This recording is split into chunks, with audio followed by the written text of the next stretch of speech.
பிரம்மா, உன் படைப்பில் ஏன் சாபம் வந்தது?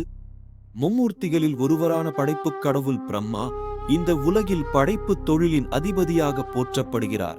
ஆனால் இந்தியா முழுவதும் ஏன் பிரம்மாவுக்கு பெரிய கோவில்கள் இல்லை? புஷ்கரில் மட்டுமே அவருக்கு ஒரு பிரதான ஆலயம் இருப்பது ஏன்?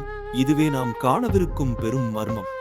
புராணங்களின்படி பிரம்மா தனது படைப்புத் தொழிலில் அசாத்திய அழகுடன் கூடிய ஒரு பெண்ணை படைத்தார். அவள்தான் சதரூபா, அல்லது சில இடங்களில் சரஸ்வதி என அழைக்கப்படும் தேவி. அவள் அழகில் மயங்கிய பிரம்மா அவளையே மோகத்துடன் பார்க்கத் தொடங்கினார். அவளை துரத்தத் தொடங்கினார். அவள் பிரம்மாவின் பார்வையில் இருந்து தப்பிக்க முயன்று ஒவ்வொரு திசையாகச் சென்றாள். ஆனால் பிரம்மா அவளை பின்தொடர்ந்து தன் 5 தலைகளாலும் அவளை பார்க்கத் தொடங்கினார். இந்தச் செயல் அகங்காரத்தின் உச்சகட்டமாக கருதப்பட்டது.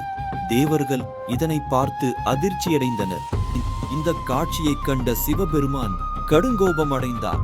படைப்பவன் கூட தன் படைப்பின் மீது மோகம் கொள்ளக்கூடாது என்ற அறத்தை உணர்த்த பிரம்மாவின் 5வது தலையை கொய்து எரித்தார்.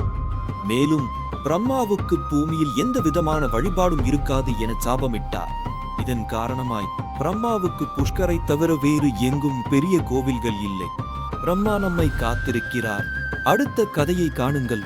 உங்கள் கருத்துக்களை பகிருங்கள்.